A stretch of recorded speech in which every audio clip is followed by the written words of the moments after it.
మనం ఆరాధనలో ప్రవేశించక ముందు మరి ఆరాధన వర్తమానం కొరకు ప్రార్థన చేద్దాం. ప్రేమగల తండ్రి, పరిశుద్ధుడు అయిన దేవాన్ని స్తోత్రాలు. సమయంలో మరో ప్రేమని పాదాలు చెందుకొస్తున్నాము.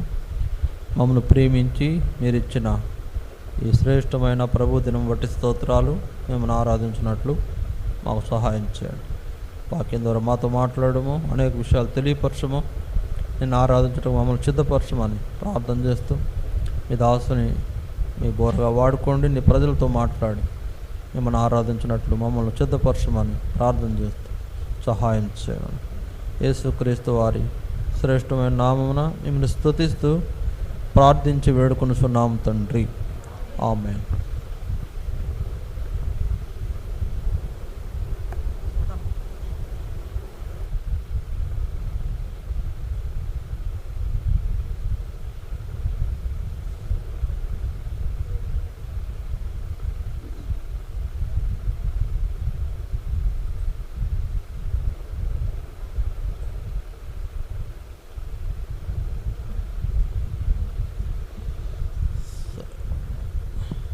ఇక్కడ మనం చాలా కొద్ది మంది ఉన్నాం.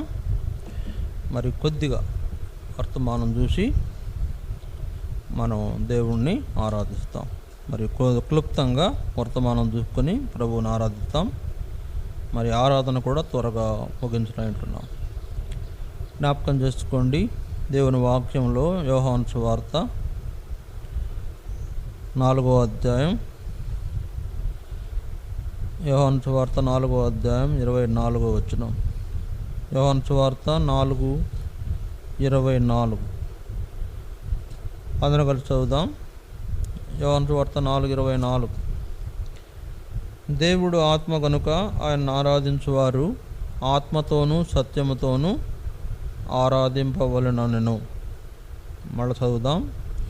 దేవుడు ఆత్మ గనుక ఆయన ఆరాధించువారు ఆత్మతోనూ సత్యముతోనూ ఆరాధింపవలెననెను. ఈ వాక్యం ద్వారా ప్రభు మనతో మాట్లాడి అనేక విషయాలు తెలియపరిచి ఆరాధన కొరకు మనలను సిద్ధపరచును కాక. చూడండి, దేవుణ్ణి ఆరాధించుట అనేది మరి చాలా ప్రాముఖ్యమైన సంగతి. అందుకనే యేసు ప్రభు దేవుణ్ణి ఆరాధించాలి అని చెప్తున్నాడు. దేవుణ్ణి ఆరాధించాలి. ఎట్లా ఆరాధించాలి? ఆత్మతో సత్యముతో ఆరాధించాలి. మరి దేవుణ్ణి ఆరాధించాలంటే ఎలాంటి అనుభవం మనకు అవసరం? అంటే ఏ విధమైన విషయాల కొరకు మనం ఆరాధిస్తామంటే, మరి మన కొరకు యేసు ప్రభు కలువరి శిలువలో మరణించి మనలను విమోచించిన కారణం చేత ఆరాధన చేయాలి. యేసు ప్రభు మన కొరకు కలువరి శిలువలో మరణించి మనల్ని విమోచించిన కారణం అది ఎలా సాధ్యమైంది అంటే, ఆయన మరణం మనకు జీవాన్ని తీసుకొచ్చింది. యేసు ప్రభు మరణం ద్వారా మనకు కలిగిన ప్రయోజనాలు ఏంటి? యేసు ప్రభు మరణం ద్వారా మనకు కలిగిన ప్రయోజనాలు ఏంటో మనం జ్ఞాపకం చేసుకుని, మరి ఏ ఏ ప్రయోజనాలు మనకు ఆయన ద్వారా కలిగినాయో మనము ఆ విషయాలను గురించి మనం ఆరాధన చేయనంటున్నాం. చూడండి, లోకంలో మరి దేవుడు మనిషికి నూతనంగా అంటే తొలి మానవుడికి, ఆది మానవుడికి దేవుడు ఏం చేశాడంటే, ఒక మరి మనుషునిగా అతన్ని చేర్చి అతని ఆదాము యొక్క నాసికా రంధ్రములలో జీవవాయువును ఊదినప్పుడు నరుడు జీవాత్మ ఆయను. ఆదాము యొక్క మరి దేహంలో లేకపోతే ఆయన చేసినటువంటి ఆ రూపంలో దేవుడు ఏముండాడంట? జీవాత్మను ఊదాడు. అందుకనే నరుడు జీవుడాయడు అని వ్రాయబడింది. కాబట్టి దేవుని యొక్క ఊపిరి మనలో ఉన్నది అనేది జ్ఞాపకం చేసుకోవాలి. మొదట దేవుని ఊపిరి కలిగి ఉన్నాం మనం. ఎందుకంటే ఆయన మానవునిలో తన ఊపిరిని ఊదాడు. ఊది ఆ ఊపిరి మనలో ఉంచిన కారణం చేతనే మనము జీవించు వారంగా అయినా. అయితే మన పితరుడు ఆదాము ఏం చేశాడు? ఆయన పాపం చేసి దేవుని అనుగ్రహాన్ని పోగొట్టుకున్నాడు. దేవుని అనుగ్రహాన్ని పోగొట్టుకున్న చేత ఏమైంది? ఇప్పుడు జీవాన్ని కోల్పోవాల్సి వచ్చింది, మరణమునకు పాత్రుడు కావాల్సి వచ్చింది.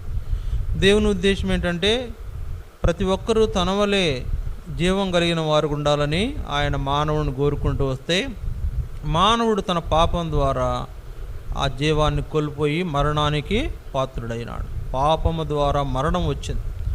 కనుక వచ్చిన ఈ మరణం, మానవునికి సంభవించిన ఈ మరణం ఒక వ్యక్తి చేసిన పాపం వలన అది లోకమంతటా ఉన్న మానవులందరికీ మరణముగా మారి, మరి మనకు అది మరణం అనేది పెద్ద శాపమై కూర్చుంది. కనుక దేవుడు మనలో ఉంచిన జీవాత్మ, లేకపోతే ఆయన ఊదిన జీవము మనం పోగొట్టుకొని మరణానికి పాత్రులైనాం. మన పాపముల చేత, అపరాధముల చేత మరణానికి పాత్రులమైనాం. అలాంటి మరణానికి పాత్రులమైన మనలను మరణము నుంచి విడిపించడానికే, తిరిగి మరలా ఆయన తన నిత్య జీవము మనకు అనుగ్రహించడానికే దేవుడు ఇష్టపడుతూ వచ్చాడు. దేవుడు మొదట మనలో ఉంచిన జీవాత్మ, జీవవాయువు, మరి జీవించేటువంటి అవకాశము మనకు ఇవ్వబడిన దాన్ని మనం కోల్పోయినా కూడా, పాపం ద్వారా మరణానికి మనం పాత్రులమైపోయినా కూడా, దేవుడు మరలా ఏం చేయాలనుకుంటున్నాడు? నిత్య జీవం మనకు ఇవ్వాలని ఆయన అనుకున్నాడు. మొదట ఇచ్చిన ఆ యొక్క జీవాన్ని మనం కోల్పోయినా కూడా దేవుడు ఎలాగ వీని నిరంతరం జీవింపజేయాలి అని ఆలోచించి నిత్య జీవం మనకు ఇవ్వాలని ఇష్టపడుతూ వచ్చాడు. అందుకని యోహాను సువార్త 3వ అధ్యాయంలో, మనం అందరూ తెలిసిన విషయమే, యోహాను సువార్త 3వ అధ్యాయంలో ఆ మాట రాశారు 16వ వచనంలో. యోహాను సువార్త 3వ అధ్యాయము 16వ వచనంలో ఆ మాట ఉంది చూడండి. యోహాను సువార్త 3:16 ఏముంది అక్కడ? దేవుడు లోకమును ఎంతో ప్రేమించెను, కాగా ఆయన తన అద్వితీయ కుమారునిగా పుట్టిన వాని యందు విశ్వాసముంచు ప్రతివాడును నశింపక నిత్య జీవం పొందినట్లు ఆయనను అనుగ్రహించెను. కనుక ఎవరు మరణం ద్వారా నశించి నరకపాత్రులు అవ్వడం ఇష్టం లేని దేవుడు మనకు నిత్య జీవం అనుగ్రహించడానికి ఇష్టపడుతూ వచ్చాడు. అంతేకాదు, అదే ఆ యోహాను సువార్త 5వ అధ్యాయము 24వ వచనంలో కూడా చూడండి. యోహాను సువార్త 5:24, నా మాట విని నన్ను పంపిన వాని యందు విశ్వాసం ఉంచువాడు నిత్య జీవము గలవాడు, వాడు తీర్పులోనికి రాక మరణంలో నుండి జీవంలోనికి దాటి ఉన్నాడు అని అక్కడ వ్రాయబడింది. ఏంటంట? మరణములోనికి రాక జీవములోనికి దాటి ఉన్నాడు. నా మాట విని నన్ను పంపిన వాని యందు విశ్వాసం ఉంచువాడు నిత్య జీవము గలవాడు. కనుక పోగొట్టుకున్న ఆ యొక్క దేవుని జీవము మరలా మనకి ఇవ్వడం కొరకై, మరణానికి పాత్రులమైపోతున్న మనలను మరలా ఆ మరణం నుంచి తప్పించి జీవములోనికి నడిపించుట కొరకై యేసు ప్రభువుని లోకానికి పంపించి, ఆయన మనకు రావాల్సిన శాపమంతా కూడా ఆయన మీద మోపి, ఆయనను మరణానికి అప్పగించి, ఆయనను మరణంకు అప్పగించుట ద్వారా మనకు నిత్య జీవం ఇవ్వాలనేదే దేవుని యొక్క ఉద్దేశం. అందువలన యేసు ప్రభు మరణం ద్వారా మనకు ఏం కలిగిందంటే, ఏం కలిగింది? మొదట యేసు ప్రభు మరణం ద్వారా మనకు కలిగింది రక్షణ, పాపక్షమాపణ. మరణం ద్వారా మనకు కలిగిన ఆధిక్యతల్లో రక్షణ ఎంతో ప్రాముఖ్యమైనది. తర్వాత పాపక్షమాపణ ఎంతో ప్రాముఖ్యమైనది. తర్వాత నరకం తప్పించబడడం అనేది జరిగింది. మరి యేసు ప్రభు మరణం ద్వారా మనకు కలిగినటువంటి ఆధిక్యతలు మన జీవితంలో అనేకమైనవి ఉన్నాయి. వాటిలో ప్రాముఖ్యమైనది రక్షణ, పాపక్షమాపణ, మారు మనస్సు, ఇవన్నీ కూడా బాప్తిస్మం, ఇవన్నీ కూడా యేసు ప్రభు మరణము ద్వారా మనకు కలిగినటువంటి ఆధిక్యతలు. అంతేకాదు, ఆయన చనిపోవలసిన మనలను బ్రతికించుటకు, జీవింపజేయుటకు ఆయన ఏమైనాడు? ఆయన మనకు జీవముగా ఈ లోకానికి యేసు ప్రభు వచ్చాడు. అందుకే చూడండి, ఆ రోమా పత్రిక 5వ అధ్యాయంలో 12వ వచనం నుండి కొన్ని మాటలు ఉన్నాయి. రోమా 5వ అధ్యాయం 12వ వచనం నుండి కొన్ని మాటలు ఉన్నాయి.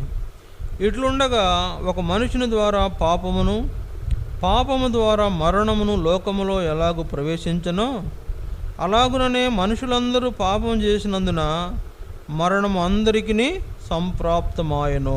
ఎలయనగా ధర్మశాస్త్రము వచ్చిన గనుక పాపము లోకములో ఉండెను గనుక ధర్మశాస్త్రం లేనప్పుడు పాపము ఆరోపించబడదు. అయినను ఆదాము చేసిన అతిక్రమమును పోలి పాపము చేయని వారి మీద కూడా ఆదాము మొదలుకొని మోషే వరకు మరణం మేలును. ఆదాము రాబోవానికి గుర్తయి ఉండెను, అయితే అపరాధము కలిగినట్లు కృపావరము కలగలేదు. ఎట్లనగా ఒకని అపరాధం వలన అనేకులు చనిపోయిన యెడల మరి ఎక్కువగా దేవుని కృపయు యేసుక్రీస్తును ఒక మనిషిని కృపచేతనైన దానమును అనేకులకు విస్తరించెను. ఇక్కడ చూడండి, ఒక వ్యక్తి ద్వారా లోకం మీదకి వచ్చిన పాపము శాపం అయిపోయింది. ఒక వ్యక్తి ద్వారా లోకం మీదకి వచ్చిన పాపము శాపం అయిపోయింది. అంటే అందుకే అక్కడ రాయబడింది మనుషులు ఏమంట అక్కడ రాయబడింది 14వ వచనం, అయినను ఆదాము చేసిన అతిక్రమమును పోలి పాపము చేయని వారి మీద కూడా ఆదాము మొదలుకొని మోషే వరకు మరణము వేయలేను. కనుక పాపము చేయని వారి మీద కూడా మరణము వచ్చిందంట. కాబట్టి చూడండి, ఒక మనుషుని ద్వారా కలిగిన శిక్ష యేసు ప్రభు మరి మన కొరకై చేసిన కలువరి శిలువ మరణం అనే దానం ద్వారా ఆ యొక్క జీవంగా నిత్య జీవంగా మార్చబడింది, నూతన జీవంగా మార్చబడింది. కనుక లోకంలో మన జీవితంలో చేసిన పాపాలకు మరణానికి పాత్రులము, మరణానికి తగిన వారం. అయితే మన నిమిత్తం ఆయన కలువరి శిలువలో మరణించి మనకు గొప్ప రక్షణ అనుగ్రహించాడు. కనుక యేసు ప్రభువు ద్వారా మనకు కలిగిన మరణం ద్వారా మనకు కలిగిన ఆధిక్యతల్లో ప్రాముఖ్యమైనది ఏంటి? రక్షణ. ఇంకేం కలిగింది? నిత్య జీవం కలిగింది. మనకి ఎన్నో, ఒకటి కాదు రెండు కాదు, చాలా అనుభవాలు ఉన్నాయి. ఇప్పుడు అవన్నీ చెప్తే చాలా సంగతులు. కనుక మనకు ప్రాముఖ్యంగా రక్షణ కలిగింది. యేసు ప్రభు మరణం ద్వారా మనకు రక్షణ కలిగింది, నిత్య జీవం కలిగింది. మనలో మరణం అనేటువంటి భయం పోయింది. తర్వాత పాప క్షమాపణ అనుభవంలోకి మనం తీసుకురాబడుతూ వచ్చినాము. ఇప్పుడు మరణానికి మన మీద ఏమాత్రం అధికారం లేకుండా పోయింది. ఒకప్పుడు మరణం మనల్ని నేలుబడి చేసింది. ఇప్పుడు ఆ మరణాన్ని ఏం చేసినాడు? యేసు ప్రభు జయించాడు. మరణాన్ని జయించిన కారణం చేత ఇప్పుడు మరణానికి మన మీద అధికారం లేకుండా పోయింది. ఒకప్పుడు మరణము రాజ్యం ఏలింది, కానీ ఇప్పుడు ఏం మనకు ఇవ్వబడింది? నిత్య జీవము ఇవ్వబడింది. అందువల్ల దేవుణ్ణి నమ్మని వారికి మరణం ఉంది, కానీ దేవుని నమ్మిన ప్రజలకు మరణం లేదు అనేది మనం జ్ఞాపకము చేసుకోవాలి. దేవుని నమ్మిన ప్రజలకు మరణము లేదు. ఒకవేళ మరణిస్తే పౌలు గారు అన్నాడు, ఏమన్నాడంటే, నా మట్టుకైతే బ్రతుకుట క్రీస్తే, సావైతే లాభం. ఏమన్నాడు పౌలు? నా మట్టుకైతే బ్రతుకుట క్రీస్తే, సావైతే లాభం. చూడండి, అంతే. ఏమంటే దాని అర్థం ఏంటంటే, నేను బ్రతికినంతకాలం ప్రభు కొరకు బ్రతుకుతాను. ఒకవేళ నేను చనిపోతే ప్రభు దగ్గర ఉండటానికి నాకు అవకాశము ఉంది, ప్రభు దగ్గరికి వెళ్ళిపోతాను. కనుక ఒక క్రైస్తవ విశ్వాసికి మరణం అనేది లేదు. ఒకవేళ ఇక్కడ ఈ లోకంలో కన్ను మూసినా మనం ఎక్కడ కన్ను తెరుస్తాం? దేవుని సన్నిధిలో కన్ను తెరిచేవారుగా ఉంటాం. మనకు మరణం లేదు. యుగాయుగములు సజీవులై ఆయనతో కూడా మన రాజ్యము చేయవలసిన వారం. అలా చేశాడు యేసు ప్రభు మనకు.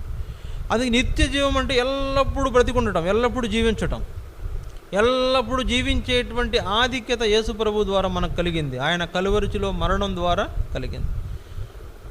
మనం చేసిన పొరపాట్లకు మనం మరణించవలసిన పరిస్థితి ఏర్పడితే ఆ మరణాన్ని నిరర్ధకం చేసి యేసు ప్రభు మనకు జీవాన్ని తీసుకురావడం అనేది మన జీవితంలో గొప్ప సంగతి.